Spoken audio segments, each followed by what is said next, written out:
नाज़रीन ग्रामी, ये अगस्त 2009 का एक गर्म तरीन दिन था जब मैंने उस शख्स को पहली बार देखा। वो शख्स तपती सड़क पर रेंगता हुआ दुकानों के सामने भीख मांगते हुए एक बड़े से प्लाजे के सामने आकर डेरा डाल लेता।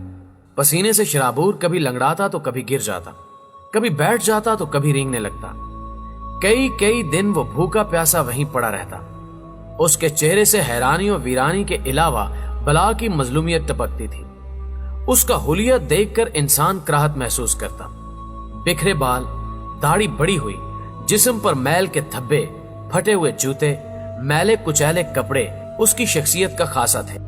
वो रोजाना एक मखसूस टाइम पर दुकानों के सामने से होता हुआ प्लाजे के ऐन सामने आ बैठता, गोया जैसे ये उसकी जॉब हो। उसे इस हाल में देखकर मेरा दिल तकलीफ से कड़ सा जाता। मैं सोचता ये कौन है, कैसी मजबूरी उसे ये काम करने पर उकसाती है। जाने इस शख्स के घर में कितने अफराद होंगे, क्या ये गुर्बत और अफलास का मारा है? ऐसे कई सवालात रोज मुझे उस शख्स की जानिब मायल करते। जिस दोपहर की शदीद गर्मी में कोई शख्स घर से निकलना गवारा नहीं करता, वो उस तपती धूप में यूं ही सड़क पर बैठा रहता। दिन भर वो अपने मखसूस अंदाज में लेटा रहता, कभी सर उठाकर इधर उधर देखता और फिर से किसी और जहां में गुम हो जाता।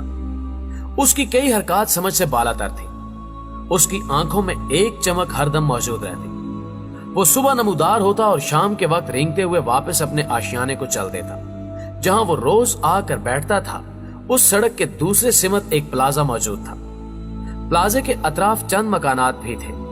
वो शख्स दिन भर सामने मौजूद प्लाजे को टिकटिकी बांधकर देखता रहता। कई महीने गुजर जाने के बावजूद भी उस शख्स ने छुट्टी नहीं की। वो हर रोज ही मुझे सड़क पर मिलता, यहां तक कि रमजान के बाद ईद के अयाम में भी वो उसी जगह दिखाई दिया। बारिश के दिनों में उसे सड़क के किनारे देखकर दिल पसीज जाता। दिल में यह ख्याल आता कि आखिर ये शख्स है कौन। रोज रोज इसका चेहरा देखने से दिल पर नक्श सा छप गया। अक्सर औकात मैं तन्हाई में लाशऊरी तौर पर उसको याद कर लेता। उस भिखारी की असलियत जानने के लिए दिल में जुस्तजू पैदा होती, मगर मसरूफियत की वजह से कभी इसको अमली जामा ना पहना सका। बारिशें गुजर गईं, सर्दी के मौसम ने अंगड़ाई ली, लेकिन अब भी वो पागल अपनी ड्यूटी अंजाम देने सड़क के किनारे पर मौजूद रहता। रफ्ता रफ्ता मुझे ये यकीन हो चला कि इस शख्स का इस दुनिया में कोई नहीं, या फिर ये हकीकत में एक पागल है। उसी प्लाजे में आफिस होने की वजह से मेरी मुलाकात उस पागल से रोज होती। उसके करीब से गुजरते हुए मैं उसे कुछ पैसे दे देता ताकि इसकी जरूरियात मुकम्मल हो सके। रोजाना उसे देखते हुए मुझे ये महसूस हुआ कि उसकी आंखें प्लाजे के एक मखसूस हिस्से पर जमी रहती हैं। वो कई कई घंटे पलक तक ना झपकता। दिन के किसी भी पहर मेरा गुजर वहां से होता तो वो शख्स वहीं दिखाई देता।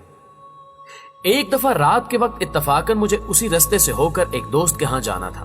मैं जैसे ही प्लाजे के करीब पहुंचा, मुझे वही भिखारी सड़क के किनारे लेटा दिखाई दिया। चूंकि ये जनवरी की 15 तारीख थी, सर्दी के सख्त झोंके इंसान को जमा रहे थे और मैं कार के हीटर में भी ठंड महसूस कर रहा था। उस पर नजर पड़ते ही मैं चौंक गया, क्योंकि उसके जिस्म पर एक मामूली चादर के सिवा कुछ न था। मैं करीब गया तो देखा कि यह पागल यूं ही प्लाजे पर नजरें जमाए बैठा था। लम्हे भर को रुका और कई सवालात सोचते हुए चल दिया। चंद दिन गुजरे तो मेरा तजस्सुस बढ़ने लगा। मैं ये सोचता कि आखिर ये शख्स किस मिट्टी से बना है। इसे न सर्दी महसूस होती है और ना ही तपती हुई गर्मी। तूफानों और बारिशों से बेनियाज ये शख्स आखिर क्यों इस तरह की जिंदगी गुजारता था? इस सवाल ने कई बार मेरे जहन को परेशान किया। यह गालबन फरवरी की एक सुबह थी, अतवार का दिन था और ऑफिस से छुट्टी थी। मैं सुबह उठा, नाश्ता करके अखबार उठाया। शायद सुर्खियों में एक खबर ने मुझे हैरान कर दिया। उसी प्लाजे की तस्वीर के साथ यह लिखा था कि रात गए खुफिया एजेंसीज के छापे से खतरनाक गैर मुल्की दहशतगर्द गिरफ्तार कर लिए गए हैं, जिनकी तहवील से भारी मिकदार में असला और बारूद भी बरामद किया गया और मुल्क को बड़ी तबाही से बचा लिया गया। जैसे ही ये खबर मेरे शऊर के दरीचों से टकराई, मेरा ध्यान उसी पागल की सिमत गया। दिल कहने लगा, हो न हो इस शख्स का इस वाक़े से गहरा ताल्लुक है। चंद लम्हे सोचने के बाद मैं बर्क रफ्तारी से उठा, कार निकाली और प्लाजे की जानिब बढ़ने लगा।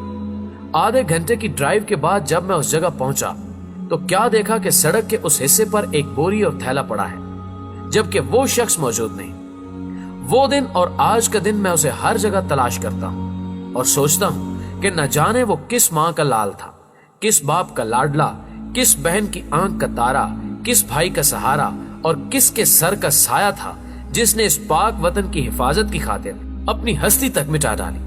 न जताया, न उसे अवार्ड मिला और ना ही उसके नाम के नारे लगाए गए और ना ही उसे मीडिया पर दिखाया गया। नाज़रीन ग्रामी, वो शख्स हमारी पाक फौज का एक गुमनाम हीरो था। यही वो हीरो होते हैं जिनकी वजह से पाकिस्तान का वजूद कायमो दायम है।